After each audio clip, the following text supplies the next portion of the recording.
Hi friends, welcome to Jaya's garden. இன்றைக்கி காலையிலேயே சீக்கிரமாகவே மாடிக்கு வந்தாச்சு. காரணம் என்ன அப்படின்னு சொல்கிறதுக்கு முன்னாடி நீங்கள் சேனலை சப்ஸ்கிரைப் பண்ணல அப்படின்னா சப்ஸ்கிரைப் பண்ணிக்கோங்க. அப்படியே பக்கத்தில் இருக்கக்கூடிய பெல் ஐக்கானை ஆல் ஆப்ஷன் போட்டு வச்சுக்கோங்க. அப்போ தான் நான் போடக்கூடிய பயனுள்ள வீடியோக்கள் உங்களுக்கு உடனுக்குடனே நோட்டிஃபிகேஷனில் வரும். என்ன பார்க்க போகிறோம் தெரியுமா? நீங்கள்லாம் அடிக்கடி கேட்டுட்ருக்குது, நம்ம சேனலில் ஏற்கனவே நம்ம போன வருஷமும் போட்டிருக்கோம். ஆனாலும் புதிய உறவுகள் நிறைய வந்துட்டாங்க நம்ம ஜெயாஸ் கார்டன் ஃபேமிலியில். ஸோ அவங்களுக்காக தான் இந்த வீடியோ. மற்றவங்களுக்கும் இது பயன்படும். கண்டிப்பாக ஸ்கிப் பண்ணாமல் பார்க்கணும், சரிங்களா? இங்கே பாருங்கள், நேற்று ஒரு ஷார்ட்ஸில் போட்டிருந்தேன், மண் கலவைக்காக பழைய மண்ணை ஃபுல்லாக இந்த மாதிரி தட்டி உணர வச்சுருக்கேன் அப்படின்னு சொல்லிட்டு. ஓரளவு நல்ல உணர்ந்து தான் இருக்காங்க, பார்த்தீங்களா? பொலன்னு தான் இருக்காங்க. இப்போ இதோட நம்ம என்னென்ன பண்ண போகிறோம் அப்படிங்கிறத தான் நம்ம இப்போ பார்க்க போகிறோம். என்னுடைய தோட்டம் 365 நாளும் இதே பசுமையோடையே இருக்குது அப்படிங்கிறது ரெகுலராக வாட்ச் பண்ணுற மக்கள் எல்லாருக்குமே தெரியும். வெயில் காலத்துலேயுமே இங்கே பாருங்கள் தோட்டம் எவ்வளோ பசுமையாக இருக்குது அப்படின்னு சொல்லிட்டு. அதை விட நீட் அண்ட் க்ளீனாகவும் இருக்கும். பட் இப்போ அடுத்தடுத்து 2 நாள் மழை பெஞ்சுது. அந்த மழை பெஞ்ச டைமில் தான் நம்ம என்ன பண்ணணும் அப்படின்னாக்க, முடிஞ்சு போன செடிகள் எல்லாம் அப்புறப்படுத்தி இங்கே கொண்டு வந்து வைக்க ஆரம்பித்தோம்.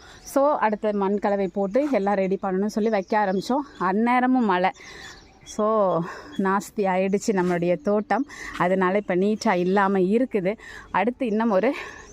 அடுத்து எக்ஸாம் டியூட்டி அது இதுன்னு ஒரே பிஸி ஆகிடுச்சுங்களா. நீட் பண்ணவும் முடியலை, மண்கலவை போடவும் முடியலை. என்னோடய ஹஸ்பண்ட் தான் மண்கலவையை எனக்கு போட்டு கொடுப்பாங்க. இப்போல்லாம் நம்ம தோட்டத்தை சக்ஸஸ்ஃபுல்லாக பண்ணிட்டாக்க நம்ம வீட்டில் நம்மளோட ஹஸ்பண்ட், நம்மளோட பிள்ளைங்கள்லாம் நமக்கு ரொம்பவே சப்போர்ட் பண்ண ஆரம்பிச்சிருவாங்க. அடுத்தடுத்து ஃபெயிலியர் ஆகிருந்துச்சுன்னா, ஆமாம் என்ன பண்ணுற போ நீயே பார்த்துக்கோ அப்படின்னு சொல்லிடுவாங்க. ஸோ நம்ம சக்ஸஸ்ஃபுல்லாக கொண்டு வந்துட்டோம் அப்படின்னா நிறைய ஹெல்ப் நமக்கு கிடைக்க ஆரம்பிச்சிடும். எனக்கு அப்படி தாங்க ஹெல்ப் நிறைய கிடைக்கிது. மண்கலவையெல்லாம் அப்பப்போ கேட்டு போட்டு கொடுத்துருவாங்க. சரி, வளன்னு பேசலை, மண்கலவை என்னன்னு சொல்லிடுறேன். பழைய மண் தான் இப்போதைக்கு. நான் நம்ம முதல்ல ஏற்கனவே 400 செடிகள் மரங்கள் இருக்குதா. ஸோ வெளியிலேருந்து மண் எடுக்க வேண்டிய அவசியம் நமக்கு அதிகமாக ஏற்படுறதில்ல, இருக்கிறதே தான். அந்த மண்கலவையோட சம அளவு இந்த கிடக்கு பார்த்திங்களா, இந்த லைன் ஃபுல்லாக இந்த இருக்குல்ல, பார்த்தாவே தெரியும். இந்த அளவுக்கு உள்ள எல்லாமே பழைய மண். இது என்ன அப்படின்னா கொக்கோ பிட்டு. மண் எந்த அளவுக்கு எடுக்கிறோமோ அந்த அளவுக்கு பழைய மண்ணாக இருந்தாலும் கொக்கோ பிட் எடுத்துக்கோங்க. ஏன் அப்படின்னா, அது மேலே மேலே மேலே நம்ம தண்ணி ஊற்றி வருஷக்கணக்காக அதை வளர்த்து அது கொஞ்சம் இறுகின தன்மையோடு நமக்கு இருக்கும். அந்த மண் எவ்வளோதான் கிளறி விட்டு உரங்கள் போட்டு ஆட்டுச்சாணம் அது இதுன்னு போட்டாலும் அது கொஞ்சம் இறுக்கமான தன்மை இருக்கும். ஸோ அதுக்கு நம்ம சம அளவு இந்த மாதிரி கொக்கோ பீட் எடுத்துக்கணும். இந்த கொக்கோ பீட் எடுக்கிறனால நமக்கு என்னென்னா, ஒன்று வெயிட் கம்மியாக இருக்குங்கிறது ஒரு பர்பஸ்ஸு. இன்னொன்று அந்த கொக்கோ பீட் நம்ம பாதிக்களவு சேர்க்கும் போது தான் இந்த மண்கலவை இங்கே பாருங்களேன் இப்படி இருக்கும், சரிங்களா?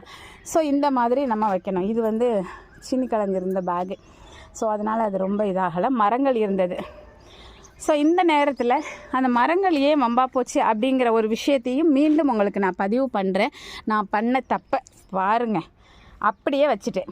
நம்ம நர்சரியிலேருந்து வாங்கிட்டு வந்த பேக்கை அப்படியே உள்ளே இறக்கியாச்சு. அந்த பேக்கை மட்டும் ரிமூவ் பண்ணிவிட்டு, இது எப்போ வச்ச மரம் அப்படின்னா, முதல்ல கார்டன் போன வருஷம் ஸ்டார்ட் பண்ணப்போ ஒரு 3 மரம் வாங்கினேன். அந்த 3 மரமுமே வச்சு இப்படி தான் வச்சேன். அதுக்கப்புறம் தான் அதனுடைய வளர்ச்சியே இல்லாமல் 2 வருஷமாக தளிர் வரும் கருகும் இப்படியே இருந்தனால எனக்கு அப்படியே விட்டுட்டேன். அதுக்கப்புறம் பிடுங்கி போட்டுட்டேன்னு வச்சுக்கோங்களேன். வளர்ச்சியே இல்லாமல் 2 வருஷமாக வச்சிட்ருக்கோம். ஆனால் அதுக்கப்புறம் வந்தவங்கெல்லாம் பார்த்திங்கன்னா கடன்னு வளர்ச்சிங்க பாருங்கள் எவ்வளோ அபாரமாக இருக்காங்கன்னு. அப்போ என்னங்கிறது எனக்கு புரியல. சரி, ஏதோ பூச்சி தாக்குதலோ என்னமோ ஏதோ அப்படின்னு விட்டுட்டேன். வெயில் தாங்கலையோ அப்படி பல காரணங்களை என் மண்டைக்குள்ளே வச்சுருந்தேன்.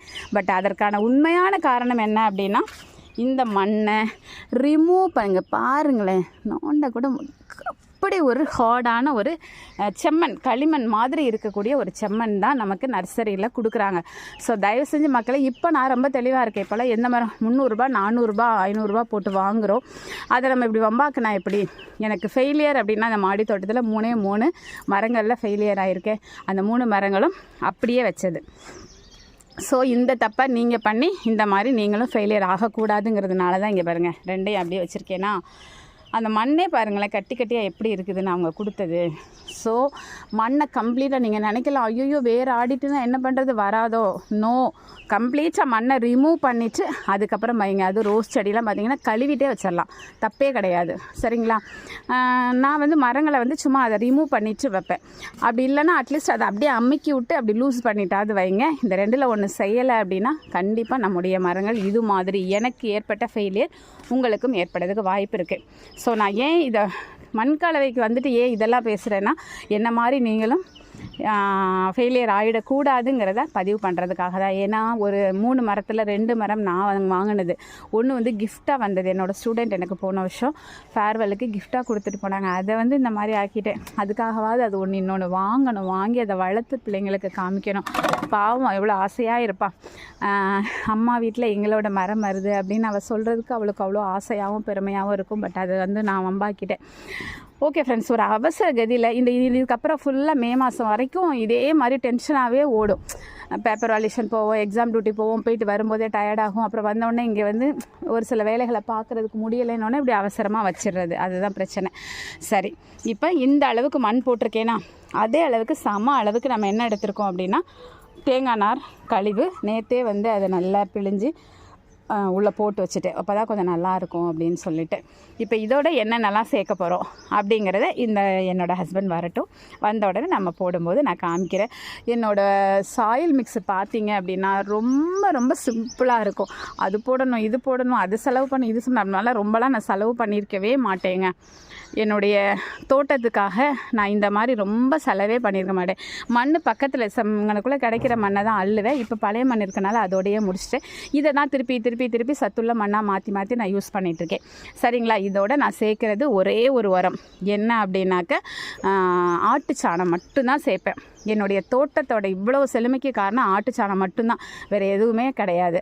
அது எனக்கு எவ்வளோ சீப்பாக கிடைக்குதுன்னு பாருங்களேன். இந்த இருக்கா, இப்போ 3 சாக்கு வாங்கியிருக்கேன்னா இந்த 3 சேர்த்து 50 ரூபான்னு வாங்கினேங்க. ஸோ நமக்கு வந்து சீப் அண்ட் நல்ல ஃபுல் சாக்கு நிறைய இருந்தது அப்படின்னா, பெரிய சாக்காக நல்ல ஃபுல்லாக இருந்ததுன்னா 25 ரூபான்னு தருவாங்க. இப்போ குட்டி சாக்கு தான் கிடச்சதுனால 3 சாக்கும் சேர்த்து 50 ரூபான்னு கொடுத்துருக்காங்க. இது அந்த மண் கலவைக்கு சம அளவு இருக்கும். ஸோ இதை தான் நம்ம சேர்க்க போகிறோம். சரிங்களா? 3 விஷயம்தான். மண், அது சாதாரண பக்கத்தில் கிடைக்கிற மண், அதே அளவுக்கு தேங்காய் நார், அதே அளவுக்கு ஆட்டுச்சாணம் அல்லது மாட்டுச்சாணம், இதுவே போதுமானதாக இருக்கும். இதோடு நம்ம வந்து கொஞ்சமாக வேப்ப முன்னாக்கு கலந்துக்க போகிறோம். அந்த வேப்ப முன்னாக்கு எதுக்காகனா வேரல்கள் நோய் இது மாதிரி ஏதாவது பிரச்சனைகள் வேருக்கு வராமல் இருக்கிறதுக்காக, பூச்சி தாக்குதல் ரொம்ப இல்லாமல் இருக்கிறதுக்காக. இவ்வளோ தாங்க என்னுடைய மண் கலவை. ஆனால் அதுக்கப்புறம் உரமே போடாமல் கூட ஒரு சில செடிகளை வளர்த்து எடுத்து அறுவடை பண்ணி முடிச்சிருக்கேன். என்னுடைய அறுவடை வீடியோ பார்த்தா தெரியும், அவ்வளோ அறுவடை பண்ணியிருப்பேன். ஆனால் இந்த தடவை போடுறேன்ல அதுதாங்க, அதுவே நமக்கு வந்து அந்த 3 மாத செடி 4 மாத செடிக்கெலாம் போதுமான அளவு இருக்குது அப்படிங்கிறத நான் பதிவு பண்ணியிருக்கேன். வாங்க, அவங்க வந்துட்டாங்க, நம்ம கலக்க ஆரம்பிக்கலாம். இந்த மண் கலவை நிறைய இருக்கிறனால நம்ம இதை 2 இது பண்ணிக்க போகிறோம். மண் தனியாக, கொக்கோபிட் தனியாக, 2 சம அளவுக்கு வேறு மண் கலவையை எடுத்துகிட்டு அதுக்கப்புறமா நம்ம மண் கலவை போட போகிறோம். ஏன்னா இவ்வளோத்தையும் ஒன்றா இது பண்ணும்போது சல்லியாக மிக்ஸ் ஆகாது. அதனால் நம்ம 2 போடும். சமமாக மண்ணை மட்டும் 2 கலவையாக பிரிச்சுட்டோம். இப்போ இதே மாதிரி தேங்காய் நாரையும் சம அளவு பிரிச்சுக்க போகிறோம். இந்த மாதிரி நம்ம வந்து ஒரு குறிப்பிட்ட அளவு மண் கலவையை வச்சுக்கிட்டு நம்ம வந்து கலவை போடும்போது தான் வந்து நல்லா எல்லா பக்கமும் மிக்ஸ் ஆகும். அந்த மாதிரி நீங்களும் பார்த்துக்கோங்க. எந்த அளவுக்கு மண் கலவை இருக்கோ அதே அளவுக்கு இப்போ கொக்கோபிட்டையும் நம்ம வந்து கரெக்டாக 2க்கும் சம அளவாக போட ஆரம்பித்தாச்சு. அடுத்து ஒவ்வொன்றா இப்போ சேர்க்க வேண்டியதான். இப்படி நம்ம வந்து போடும்போது இப்படி ஒன்றுக்கு மேலே ஒன்று இப்படி போட்டுகிட்டே வந்தோன்னா நமக்கு வந்து கலவை போடுறது ரொம்ப ஈஸியாக இருக்கும். தனித்தனியாக ஒவ்வொன்றையும் தட்டி வச்சுட்டு அதுக்கப்புறம் நம்ம அது மிக்ஸ் பண்ணோம் அப்படின்னா சரியாக மிக்ஸ் ஆகாது. ஒவ்வொன்றையும் இந்த மாதிரி போட்டோன்னே ஒரு தடவை நம்ம மிக்ஸ் பண்ணி விட்டுக்கிட்டோம் அப்படின்னாக்க எல்லாமே ஒன்று போல் மிக்ஸ் ஆகும். இல்லை மொத்தமாக நம்ம போட்டுட்டு அப்புறம் இல்லை ஒரு ஓரமாக எல்லாத்தையும் போட்டு அப்படி மிக்ஸ் பண்ணோன்னா சரியாக கலவை வந்து சரியாக இருக்காது. ஏன்னா இந்த ஃபஸ்ட்டு கொடுக்குறோம் பார்த்தீங்களா அந்த சாயில் மிக்ஸு, அதுதான் வந்து ஒரு செடி வந்து நல்லா அதனுடைய வாழ்நாள் ஃபுல்லாக இருந்து அது அறுவடை கொடுக்குற வரைக்கும் இருக்கக்கூடிய அந்த நாட்களில் அது நல்லா இருக்கிறதுக்கு இந்த முதல்ல கொடுக்குற இந்த சாயில் மிக்ஸ் தான் காரணம். ஸோ இதை நீங்கள் பெஸ்ட்டாக கொடுத்துட்டீங்க அப்படின்னா அதுக்கப்புறம் நீங்கள் உரமே கொடுக்கலைன்னா கூட அந்த ஒரு கத்தரி அந்த மாதிரியான சின்ன செடிகள்லாம் வந்து 4 மாதத்துக்கு போதுமான அளவுக்கு போதும். அது அறுவடை முடிகிற வரைக்குமே இது போதுமானதாக இருக்கும். நான் வந்து அப்படி வாரம் மாதம் இப்படிலாம் அந்த மாதிரிலாம் எதுவுமே பண்ணுறது கிடையாது. ஸோ அதுவும் ஆனாலுமே பார்த்தீங்கன்னா உங்களுக்கு பழைய வீடியோஸில் எடுத்து பாருங்கள் அறுவடை எவ்வளோ பண்ணியிருக்கேன். நம்ம வீட்டில் வந்துங்க 2 வருஷமாகவே காய்கள் வந்து வாங்கலை. அதான் சொல்லியிருக்கேன், நிறைய வீடியோவில் நான் பதிவு பண்ணியிருக்கேன். அது என்ன வெங்காயம், சின்ன வெங்காயம் பெரிய வெங்காயம் மட்டும்தான் வாங்கிட்டுருக்கோம் அப்படின்னு. அதையும் போடலாமான்னு யோசிப்பேன், ஆனால் அது சாத்தியமில்லை. இதுவே மெயின்டைன் பண்ணுறதுக்கு கொஞ்சம் டைம் போதுமானதாக இல்லை. அதனால் இந்த வெங்காயத்தை கைவிட்டுட்டோம். வெங்காயம் வந்து சும்மா வெங்காயத்தாளுக்காக அப்பப்போ ஆசை வரும்போது போட்டுட்டு அந்த வெங்காயத்தாளை எடுத்து ஆம்லேட் போட்டுட்டு விட்டுறது. ஒரு சைடு மண்கலவை வந்து கொக்கோ பீட்டையும் மண்ணையும் கலந்து முடிச்சிட்டோம். இப்போ அடுத்த சைடு உள்ளதை கலந்துக்கிட்டு இருக்கோம். இப்போ நம்ம 2 கிலோ வேப்ப முன்னாக்கு வாங்கியிருக்கோம். 2 கலவைக்கும் ஒவ்வொரு கிலோ போடுறேன். அப்போ நீங்கள் வந்து இந்த மண்கலவையை பார்க்கும்போது உங்களுக்கு தெரியும் நான் வேப்ப முன்னாக்கு எந்த அளவுக்கு போடுறேன்னா அந்த அளவுக்கு போட்டால் போதும், ரொம்ப ஜாஸ்தியாக நமக்கு தேவையில்லை. இப்போ ஒரு 3 சாக்கு இருக்கா, 1.5 சாக்கு வந்து நம்ம கலவைக்கு போட்டோன்னா கரெக்டாக இருக்கும். அந்த அளவுக்கு நம்ம போட்டோன்னாவே சம அளவுக்கு வந்துடும். ஸோ அதனால் ஆட்டு சாணம் போட்டாச்சு. இந்த ஆட்டு சாணம் எடுத்திங்கன்னா ஃப்ரெஷ்ஷாக வாங்கி போட்டுறாதீங்க. நமக்கு வந்து மொத்தமாக அள்ளி அவங்க வெயில்லையே போட்டு வச்சுருப்பாங்க. வெயில்லையும் மழையிலையும் அப்படியே கிடக்கும். அப்புறம் என்றைக்கு நமக்கு தேவையோ அன்றைக்கி நான் ஒருத்தங்களை அனுப்பி விட்டு அவங்க தான் அதை வந்து கூட்டி அள்ளி எடுத்து தருவாங்க நமக்கு. அந்த மாதிரி கிடக்கிறனால மழையிலையும் வெயிலையும் அப்படியே கிடக்கிறனால நீ பாருங்களேன், வாங்கிட்டு வரும்போதே இந்த மாதிரி ஓரளவு மக்கின நிலைமையில மண்ணாக தான் இருக்கும். கொஞ்சம் அப்படி கிடக்கிறது ஒன்றும் பிரச்சனை இல்லை. இது வந்து நம்ம ஸ்லோவாக அந்த தேவைப்படக்கூடிய சத்துக்களை எடுக்கிறதுக்கு இந்த கொஞ்சம் முழுசாக கிடக்கிறது நமக்கு ஹெல்ப் பண்ணும். ஸோ அதனால் இதில் எதுவும் வந்துருமா, காய வச்சு பொடி பண்ணணுமா அப்படிலாம் நிறைய பேர் கேட்குறீங்க. இது வரைக்கும் இந்த 2 வருஷத்தில் நான் அந்த மாதிரிலாம் எதுவும் பண்ணலை. இவ்வளோதாங்க. இந்த சிம்பிள் மண்கலவை தான் நம்ம கொடுக்குறோம். வருஷம் முழுக்க இது வந்து போதுமான அளவுக்கு நமக்கு நல்லா இருக்குது. இப்போ நம்ம இதை 2-3 தடவை கலக்க ஆரம்பிப்பாங்க. கலக்கி முடிச்சதுக்கப்புறம் உங்ககிட்ட நான் காமிக்கிறேன். நல்லா வந்து 3 தடவை மிக்ஸ் பண்ணிக்கிட்டே இருப்பாங்க. இப்போ எல்லாத்தையும் போட்டாச்சுல, இப்போ கலக்க ஆரம்பிக்காங்க. கலக்கும்போது வந்து அந்த மண்கலவை எப்படி இருக்குது பாருங்களேன், சும்மா அப்படி பொலன்னு ரவை மாதிரி இருக்கா. இந்த மாதிரி ஒரு பொலப்பான மண்கலவையாக நம்மளோடது இருக்கணும். அது மட்டும் இல்லை, கலரை பாருங்கள் அப்படி கருப்பாக இருக்குதா. இந்த மாதிரி நீங்கள் செம்மண்ணே போட்டிருந்தாலும் நம்ம இது எல்லாத்தையும் மிக்ஸ் பண்ணும்போது இந்த மாதிரி ஒரு ஸ்ட்ரக்சருக்கும் இந்த மாதிரி ஒரு கலருக்கும் வந்துச்சுனாவே நீங்கள் வந்து சூப்பரான மண்கலவை ரெடி பண்ணியிருக்கீங்க அப்படின்னு சொல்லி நீங்களே திருப்தி ஆகிக்கலாம். இந்த மண்கலவை வந்து நமக்கு போதுமான அளவு இருக்கும். இந்த மண்கலவையை வச்சே நம்ம வந்து தோட்டத்தை அழகாக மெயின்டைன் பண்ணி சூப்பராக கொண்டு வரலாம். அப்படி தான் நம்ம தோட்டம் வந்து மெயின்டைன் ஆகிட்டு இருக்குது. கண்டிப்பாக நம்ம தோட்டத்தை ரெகுலராக பார்க்குறவங்களுக்கு கண்டிப்பாக யூஸ்ஃபுல்லாக இருக்கும். என்ன மண்கலவையாக்கா சொல்லுங்கன்னு கேட்டுகிட்டே இருக்கீங்க. ஸோ அதனால தான் ஏற்கனவே போட்டிருந்தாலும் இந்த மண்கலவையை நான் இப்போ திரும்பவும் நான் போட ஆரம்பிச்சிட்டேங்க. பார்த்தீங்களா, சூப்பராக இருக்கும், பார்க்கவே ஆசையாக இருக்கும். இதே மாதிரி நம்ம வந்து எப்போ வந்து இந்த மண்ணை வந்து தொட்டு இப்படி கலரி பார்த்தாலும் அந்த மண்கலவை வந்து பொலன்னே நமக்கு இருக்கணும். இந்த இப்போ காமிக்கிறேன், இதெல்லாம் பழைய மண்கலவை தானே, ஏற்கனவே செடி இருக்கிறது. இங்கே பாருங்கள், எடுத்தாலும் இந்த மாதிரி பொலப்பு தன்மையோடையே இருக்கணும். எப்போ வந்து நம்ம எடுத்தாலும் இந்த மாதிரி இருக்கணும், இறுகி போய் கல்லாக இருக்கக்கூடாது. இந்த மாதிரி மண்கலவை போட்டோன்னா பழைய மண், இதெல்லாம் ரொம்ப நாளாக காய்ச்சிக்கிட்டு இருக்கக்கூடிய ஒரு செடியில் உள்ள மண்ணை தான் எடுத்து காமிக்கிறேன். அதே மாதிரி கருப்பு தன்மையோட பொலன்னு இருக்கும் ஃப்ரெண்ட்ஸ்.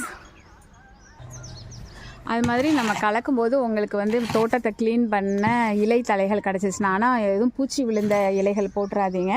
இலை தலைகள் கிடச்சிச்சு அப்படின்னாக்கா அதையுமே நம்ம இதோட சேர்த்து மிக்ஸ் பண்ணிக்கலாம். அப்படி இல்லைனாக்கா தொட்டியினுடைய அடிப்பகுதியில் கூட போட்டலாம். ஒரு சில தொட்டியில் நான் அடிப்பகுதியில் போட்டு வச்சுருக்கேன். இன்னும் ஒரு சில இதுக்காக நம்ம இந்த இது வந்து நிறைய இருக்கா, இந்த செடி நிறைய வந்துருச்சு. எப்படியும் நம்ம பிடுங்கி போட்டுட்டு ஒரு செடி மட்டும் அழகாக இருக்கிற மாதிரி தான் வைக்க போகிறோம். அதுக்கு பதிலாக நம்ம அதை கம்போஸ்ட் மாதிரி இது உள்ளேயே நம்ம போட்டுட்டோம் அப்படின்னா இந்த மண்கலவை போடும்போதே அதோட ரெடி பண்ணலாம். நான் ஃபுல்லாக ஒரு கைட்டு பண்ண முடியல, ஃபுல்லாக எடுத்து போட்டுட்டு காமிக்கிறேன். இந்த மாதிரி மிக்ஸ் பண்ணும்போது ஏதாவது வேஸ்ட்டாக நமக்கு வந்து பிடுங்கி போட போகிறோம் அப்படின்னா அது பூச்சிகள்லாம் இல்லாத ஒரு இலைகளாக இருந்தால் அதை வந்து நம்ம மிக்ஸ் பண்ணிக்கலாம். நான் எப்பவும் வேப்ப மரத்தில் நமக்கு நிறையவே கிடைக்கும், அதை தான் உருவி போடுவேன். பட் இந்த தடவை வேப்ப மரம் நம்ம கட் பண்ணனால வேப்ப மரம் வந்து ரொம்ப சின்னதாக இருக்குது. ஸோ அதனால் இப்போ இதை வந்து நம்ம ரீபார்ட் பண்ணணும்னு நினச்சிட்ருக்கோம். ஸோ அதனால் மேக்ஸிமம் இந்த இலைகளை நான் போட்டுட்டேன். அதாவது இலைகள் எதுவாக இருந்தாலும் சரி, அந்த இலைச்சத்து இலையினுடைய அந்த தலைச்சத்து வந்து அதுக்கு கிடைக்கும். அதுக்காக தான் நம்ம இப்படி மண்ணோட சேர்த்து மிக்ஸ் பண்ணிக்கிறோம். ஸோ இது எல்லாமே வந்து உங்களுக்கு காசு செலவில்லாமல் வீட்டில் இருக்கிறத வச்சு அதுவும் மாடித்தோட்ட கழிவுகளை வச்சே நம்ம வந்து ஓரளவு மெயின்டைன் பண்ணிடலாம். இப்போ இந்த இதெல்லாம் பார்த்துக்கோங்களேன், ஃப்ரிட்ஜ் பாக்ஸ் இது வந்து இந்த எல்லாம் முடிஞ்சிருச்சு. இப்போ நான் இதை என்ன பண்ணியிருக்கேன்னா, இந்த ஃப்ரிட்ஜ் பாக்ஸில் மேலே ஒவ்வொரு வாரமும் கூட்டுற எல்லா இலைத்தலைகளையும், ஆனால் பூச்சி விழுந்ததெல்லாம் தூர போட்டுருவேன். நல்ல இலைகள், அந்த கொடி கிடி எல்லாத்தையும் இது உள்ளே போட்டு டெய்லி தண்ணி ஊட்டிகிட்டே வந்து ஒரு 4 நாள் ஒரு வாரத்துலலாம் மக்க ஆரம்பிச்சிருது அழகாக. அது மாதிரி மக்க அதுக்கு தேவைப்படுற சத்துக்கள் வந்து இந்த மாதிரியே நமக்கு கிடச்சிரும். ஸோ அந்த மாதிரியும் நீங்கள் பண்ண பாருங்கள், ஓகேங்களா? அதுக்கப்புறம் வேலையில் தீவிரமாக இறங்குனதில் உங்கள்கிட்ட வீடியோ எடுக்கிறதையே மறந்துட்டேங்க சுத்தமாக. இங்கே பாருங்கள், இந்த சின்ன பேக் ஒரு 5, பெரிய பேக்கு இதெல்லாம் கிழங்கு போடலான்னு சொல்லிட்டு இந்த பேக் ரெடி பண்ணியிருக்கோம். அது போக பெரிய ட்ரம்மு, இந்த மண்கலவை வந்து இங்கே பாருங்கள், இந்த ஒரு ட்ரம் ரெடி பண்ணியிருக்கோமா. அப்புறம் வாங்க காமிச்சிட்றேன். இங்கே ஒரு ட்ரம்மு பெருசாக 100 லிட்டர் ஒரு ட்ரம்மு, சின்னது 50 லிட்டரில் ஒரு எத்தனை 5, 6, 7, 50 லிட்டர் இந்த இருக்கா. அது போக இங்கே 3. இப்போ இதிலலாம் என்னென்ன வைக்க போகிறோம் அப்படிங்கிறத வந்து இன்றைக்கி ஈவினிங் வந்து ஷார்ட்ஸாக தான் போட போகிறேன். கருவேப்பிலை கன்று ஒன்று குட்டியாக இருக்குது, அதை வச்சு விட போகிறேன்.